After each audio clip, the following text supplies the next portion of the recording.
오늘이 새해 첫날입니다. 2023년 새해가 밝았는데 조금 딱딱한 이야기지만 한번 들어보십시오. 지구가 스스로 이렇게 한 바퀴 자전하는 것을 하루라고 합니다. 이 지구가 스스로 한 바퀴를 돌면서 태양을 중심으로 뺑돌아 한 바퀴 도는 것을 1년이라고 합니다. 그렇죠? 예. 그래서 지구가 오늘 한 바퀴 돌면서 태양계를 중심으로 조금씩 옮겨갑니다. 그래서 한 해라고 말하면 1년이라고 말하면 지구가 태양계를 빙 돌아서 제자리에 돌아왔다. 그걸 1년, 한 해, 그리고 새해라고 합니다. 사실 어제 보았던 해를 오늘 보고 오늘 보았던 해를 내일 보지만 우리는 어제 보았던 해의 부분과 오늘 보았던 보는 해의 부분이 조금씩 다르고 1년이 지나면 작년 1월 1일에 보았던 해를 올해 또 봐서 그걸 1년 한 해라 그렇게 표현하는 겁니다. 어찌되었든 새해라는 말은 듣고 말하는 것만으로도 왠지 마음이 설레고 희망이 생기는 것 같습니다. 아마도 새자가 갖는 뉘앙스 때문일 겁니다. 새 옷, 새 신발, 새 집, 새 학기, 새 직장, 새 사업, 새 신랑, 새 길, 새 직분. 이 짧은 시간에 나열할 수 없는 우리가 쓰는 새 들어간 단어가 얼마나 많은지 모릅니다. 새롭다, 새로운, 새 것이라는 단어 자체가 무언가 좋은 것을 기대하게 만들고 기분 좋게 하는 것임에 틀림이 없습니다. 그러나 흘러가는 크로노스 시간, 하나님의 뜻과 섭리 가운데 있는 카이로스의 시간이 아닌 크로노스의 시간 속에서 한 해가 가고 또 새해가 되었다고 해서 저절로 우리의 모든 형편이 좋아지고 새로워지는 것은 아닙니다.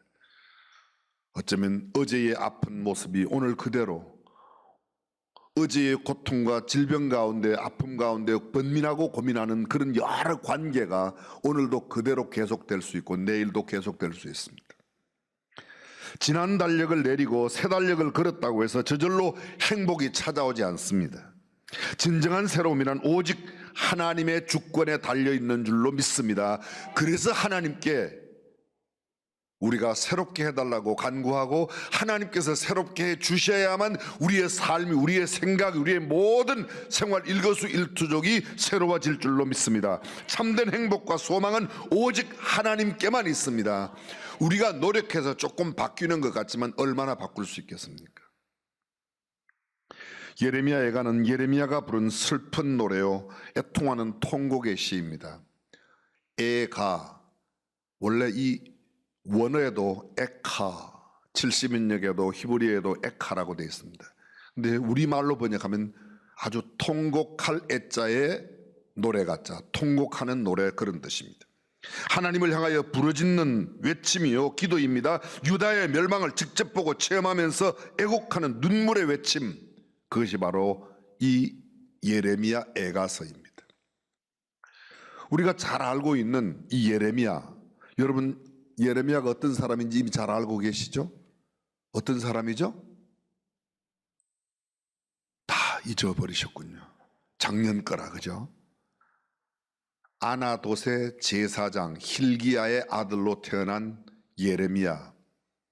그 이름의 뜻이 무엇인가 하면 예레미야라는 이름의 뜻은 떨어뜨리다, 하나님께서 나아서 이 땅에 보냈다, 그런 뜻도 있고, 또 예레미야라는 이 말의 뜻은 또 다른 의미로는 이런 뜻이 있습니다.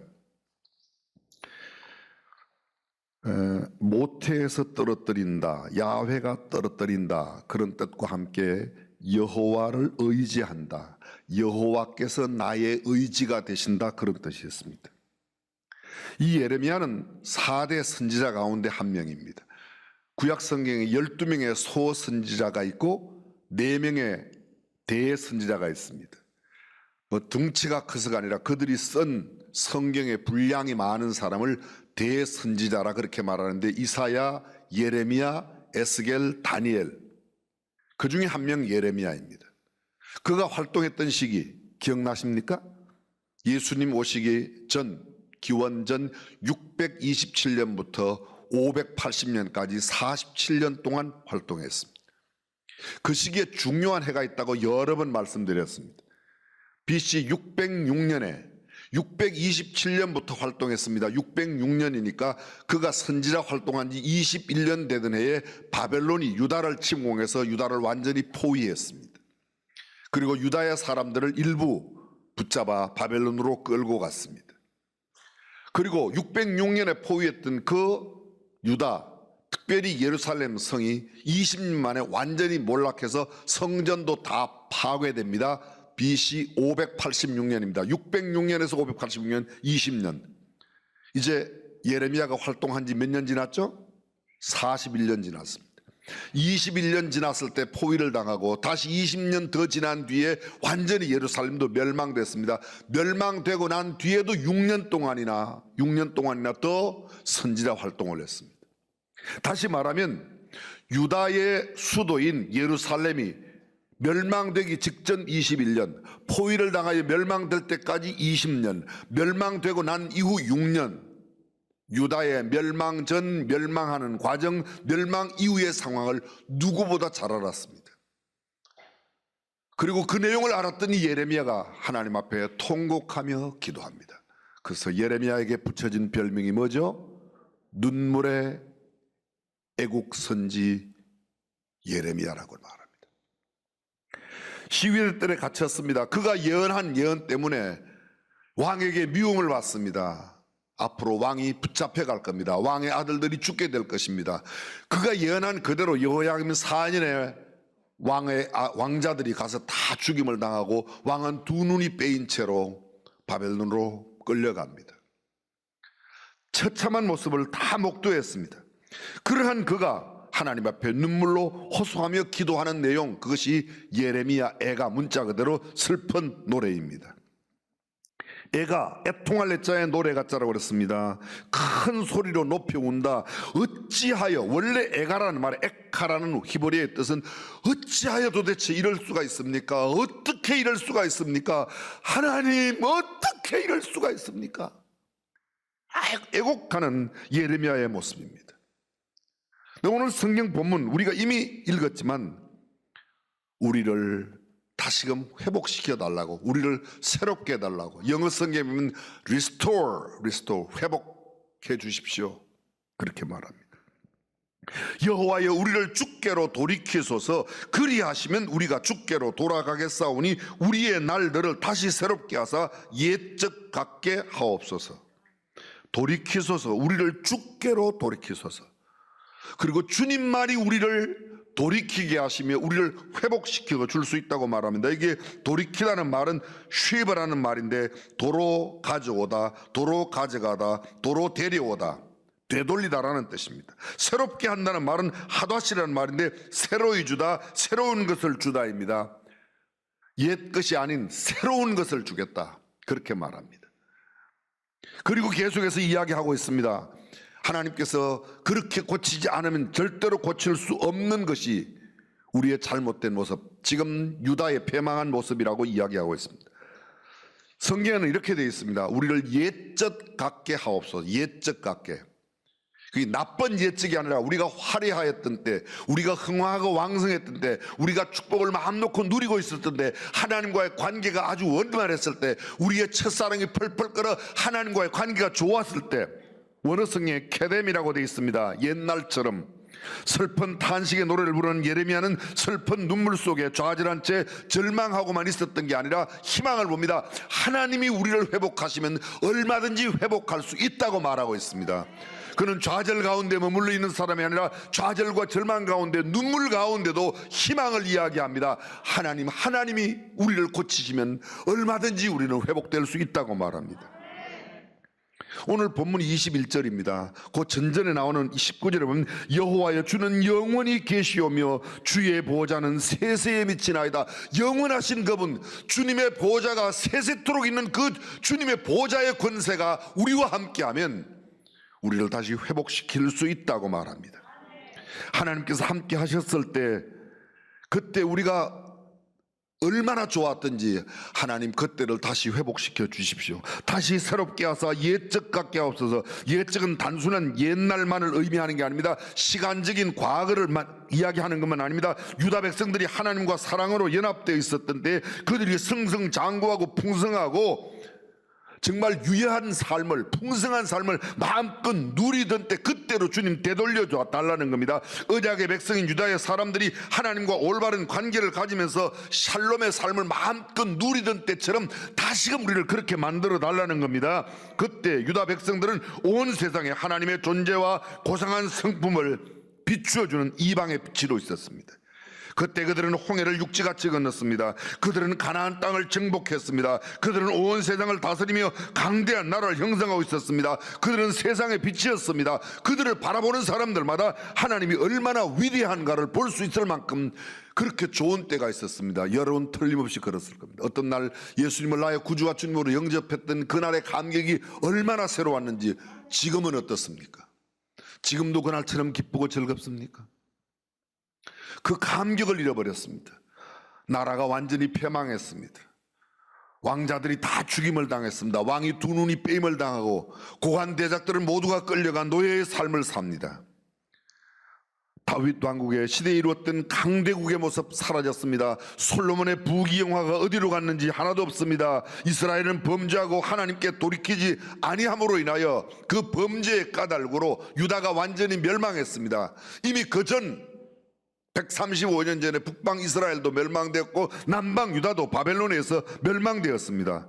그때 이 이스라엘을 위해서 울면서 기도했던 선지자, 그냥 말로만 아니라 감상적으로만 아니라 실제적으로 시위대들에 갇혀 있으면서도 왕에게 바른 말을 한다고 하나님의 메시지를 전했다는 이유로 감옥에 갇혔지만 온 이스라엘 백성들이 그를 죽이려고 할 때 그는 그들을 바라보며 애통하는 눈물로 하나님 앞에 기도합니다. 교회를 위해서 눈물을 흘리면서 기도할 수 있는 기도의 사람들이 우리 교회에 필요합니다. 유다의 예레미야가 있었던 것처럼 말 많은 사람이 필요한 게 아닙니다. 교회가 이러니 저러니 하면서 말을 하기를 좋아하는 사람, 교회에 그렇게 큰 도움 되지 않습니다. 우리에게 필요한 것은 이런저런 말을 하는 사람들이 아니라 그 사실을 가슴에 안고 그 아픔을 안고 눈물을 흘리며 하나님 앞에 통회하며 기도하는 예레미야가 필요합니다. 하나님은 기도하는 한 사람을 통해서 역사를 움직이고, 기도하는 한 사람을 통해서 가정에 새로운 복을 내리고, 기도하는 한 사람을 통해서 기업에 복을 내리고, 기도하는 한 사람을 통해서 교회를 살려내고, 기도하는 한 사람을 통해서 나라와 민족을 새롭게 하는 줄로 믿습니다. 그 기도의 사람 저와 여러분이 되시기를 주님의 이름으로 축원합니다. 그러면 하나님께서 회복시켜 주실 겁니다. 오늘 본문 예레미야 선지자가 하나님 앞에 간절히 기도하는 기도의 내용, 여호와여 우리를 주께로 돌이키소서. 하나님, 이 아픔 현실 이것을 제가 고칠 수 있도록 제게 힘을 아닙니다. 하나님, 우리를 주께로 주님께만 제대로 가면, 주님께로 향하면 주님께서 고쳐주실 줄로 믿습니다. 회복시켜 주실 줄로 믿습니다. 주님이 우리를 돌이키시게 하면 우리가 주님의 말씀에 순종해서 주께로 돌아가겠습니다. 그렇게 고백하는 겁니다. 내 마음대로 아니에요. 우리가 회복하고 싶어도, 내가 돌아가고 싶다고 돌아가는 게 아니에요. 예레미야 이렇게 말합니다. 주님이 우리를 돌이켜 주셔야 됩니다. 내 의지로, 내 힘으로, 내 노력으로 되지 않습니다. 그래서 주님 앞에 가면 주님이 우리의 모든 것을 새롭게 해주시고 옛적과 같은 영광의 날을 다시 허락해 달라는 간절한 기도를 주님께 드리고 있습니다. 주님께로 돌아가면 주님은 모든 것을, 과거의 영광스러웠던 그날을 회복시켜 주실 것이라고 확신하며 기도합니다. 사랑하는 성도 여러분, 사람은 누구든지 과거의 이야기를 많이 하게 되어 있습니다. 과거에 내가 특별히 화려했던 때에 무언가 큰 업적을 이룬 사람은 그 업적을 자꾸 이야기하기 쉽습니다. 과거의 이야기를 많이 한다는 이야기는 오늘 별 볼 일이 없다는 이야기입니다. 과거에 좋았던 일을 회상하지 말라 그런 뜻은 아니지만 그것만 계속 되뇌이면 그러나 여러분, 무언가 일을 해내는 사람은 언제나 과거를 이야기 많이 하는 사람이 아니라 내일을 이야기합니다. 오늘 예레미야를 보십시오. 주님, 주께로 우리를 향하게 해주십시오. 주님께서 우리를 주께 돌이키시면 주께서 우리를 새롭게 하사, 할렐루야, 하나님이 우리를 새롭게 하심으로 새로워진 미래를 바라봅니다. 내일을 이야기합니다. 사랑하는 성도 여러분, 과거에 매여 있지 말고 오늘에 머물지 말고 미래를 내다보는 저와 여러분이 되시기를 주님의 이름으로 축원합니다. 그렇습니다. 주께서는 미래를 우리에게 열어주시겠다고 약속하십니다. 그 영광스러운 날, 그 좋았던 시절을 다시 한번 누리기를 원하신다면 주님께 향해야 됩니다. 교회의 영광이 무엇입니까? 우리가 목마르도록 그리워해야 할 것이 무엇입니까? 그것은 교회에 모이는 숫자, 그것도 아닙니다. 예배당의 건물의 크기, 그것도 아닙니다. 그 나라의 기독교인이 얼마나 많은 고관 대작의 자리에 있는가, 그것도 아닙니다. 칼빈이 지적한 바처럼 세상을 향한 교회의 영향력은 교인들의 숫자가 아니라 교회의 거룩성과 순수성이 회복되어야 할 줄로 믿습니다. 세상에 대한 교회의 역할은 등대가 되어야 합니다. 어두운 밤바다에 길을 잃은 배들을 안전하게 항구로 인도하기 위하여 바다 전체를 밝힐 필요는 없습니다.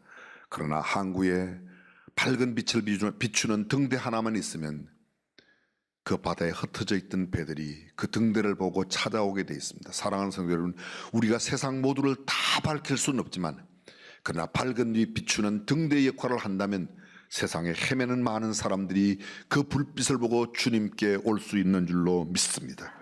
지난 세기 동안 우리는 은혜의 부흥을 누렸습니다. 그리스도의 복음이 조선 땅에 들어온 이런 기적적인 은혜가 얼마나 많이 일어났는지, 세계 교회사의 그 유래를 찾을 수 없는 놀라운 일, 일제의 강점기 가운데도 민족 상잔에 피비려 나는 6.25 동란 가운데도 예배를 멈춘 적이 없었습니다.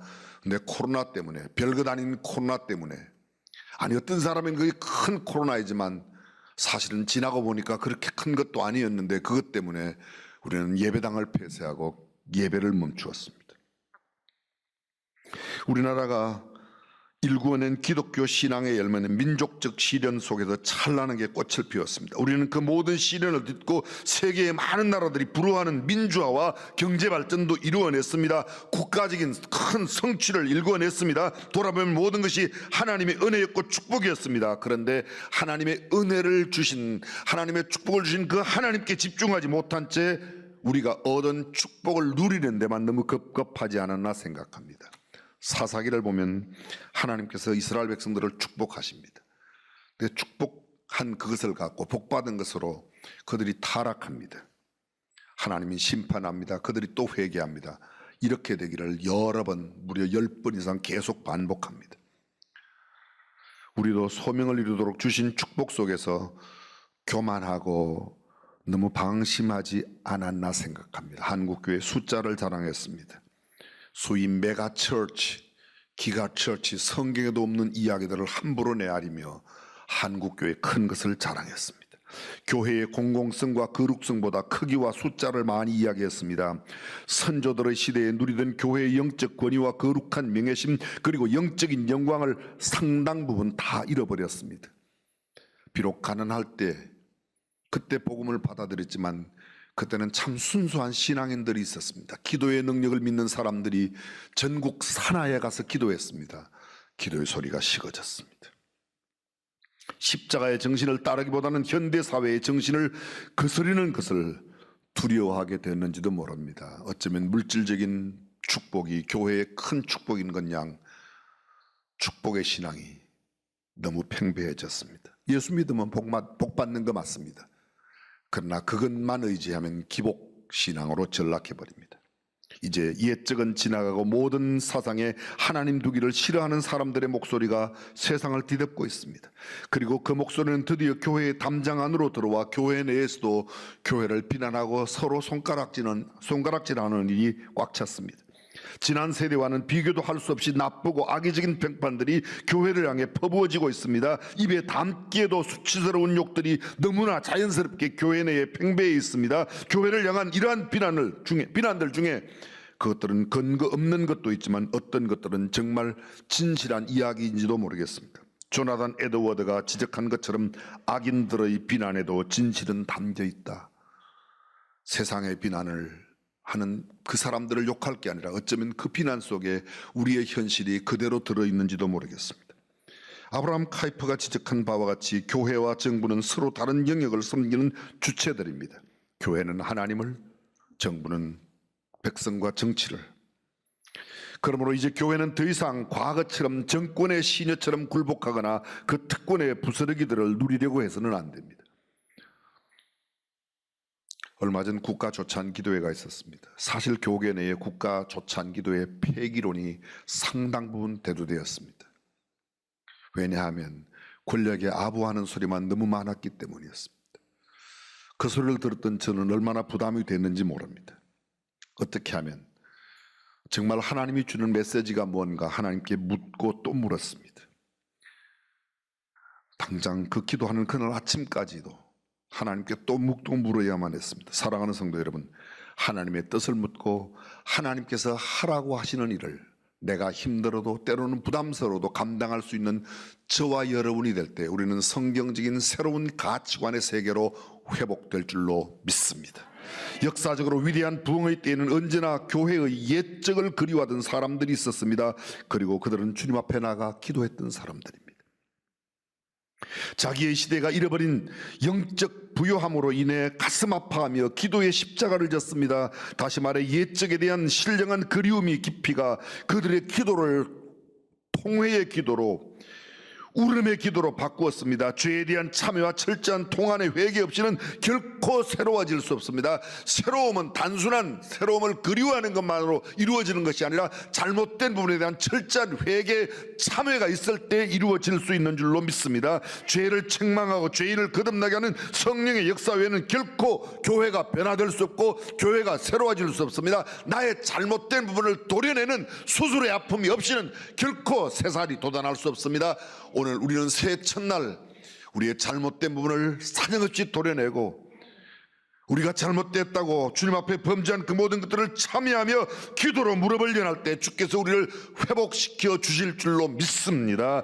하나님은 언제나 그분의 영광이 교회와 온 땅에 가득하기를 구하는 사람들에게 성령의 기름을 부으시고 그 기름 부은 역사로 말미암아 새롭게 역사를 만들어 주셨습니다. 옛적을 그리워하며 우리 모두 은혜의 보좌 앞에 담대히 나가는 저와 여러분이 될 수 있기를 주님의 이름으로 축원합니다. 다시 새롭게 하는 일은 우리의 일이 아닙니다. 거듭 말씀드리지만 하나님께서 하시는 일입니다. 이스라엘이 옛적 같게 되기 위해서 하나님께서 그들을 다시 새롭게 하시는 일이 필요했습니다. 여기 우리는 한 시대의 교회의 부흥이 하나님의 손에 달려있음을 보게 됩니다. 결코 인간의 노력으로. 성경은 이렇게 말합니다. 참새 2마리가 한 아사리온에 팔리는 것도 하나님께서 허락지 아니하시면 불가능하다 하는데 하물며 인간이 구원받고 하나님의 몸된 교회가 아름답게 서는 것, 그것은 그냥 되는 게 아니라 하나님의 역사, 성령의 역사로만 가능한 줄로 믿습니다. 오늘 예레미야 선지자는 그렇게 새롭게 되어야 할 사정을 우리의 날을 새롭게 하사 우리의 날, 우리 시대를 의미합니다. 하나님은 당신이 창조하신 천지 만물 중 단 하나도 당신께 영광 돌리지 않도록 그렇게 내버려 두시지 않습니다. 교회뿐만 아니라 세상의 모든 영역들, 정치, 경제, 사회, 교육, 문화, 예술 모든 분야를 통해 하나님은 영광을 받으셔야 한다고 믿으시면 아멘. 그렇다면 하나님의 영광을 가리는 일들이 없어야 할 겁니다. 반성경적인 가치관, 반성경적인 세속의 모든 것들이 없어져야 되는데 어쩌면 우리가 그것을 즐기고 있는지도 모르겠습니다. 교회는 이 세상에 그 질서를 보여주기 위해 선택된 공동체입니다. 하나님은 당신의 백성들을 다시 새롭게 하심으로 이 모든 세상의 영역들에서 주의 영광을 드러낸, 사랑하는 성도 여러분, 저와 여러분들이 어디에서 어떤 직장에서 무슨 직임을 갖고 있든 무슨 일을 하든 하나님께 영광 돌리는 일을 생각하고 일을 감당하는 주의 백성들이 되기를 주님의 이름으로 축원합니다. 하나님께서 이스라엘을 징계하셨으나 이는 그들을 순결하게 하심으로 더 큰 영적 번영을 징계는 사랑하는 자에게 주시는 하나님의 사랑의 채찍이에요. 유명한 칼 바르트는 그렇게 말했습니다. 하나님의 사랑은 징계 가운데 구체화되었다고 말합니다. 징계가 받을 당시에는 힘들고 어렵지만 그 징계를 통하여 우리는 하나님의 더 깊은 사랑을 경험하게 될 줄로 믿습니다. 호세아 선지자가 호세아 6장 1절에 이렇게 말합니다. 오라 우리가 여호와께로 돌아가자. 여호와께서 우리를 찢으셨으나 도로 낫게 하실 것이요 우리를 치셨으나 싸매어 주실 것입니다. 주께 돌아오면 회복이 있습니다. 주께 돌아오면 치유가 있습니다. 주께 돌아오면 주께서 우리를 다시금 부강케 하시고 다시금 우리를 축복하시고 다시금 우리를 새롭게 하실 줄로 믿습니다. 올 한 해 우리가 이 땅에 살아있는 것이 하나님께 영광이 되도록 우리를 다시 새롭게 하는 귀한 역사가 일어나기를 주님의 이름으로 축원합니다.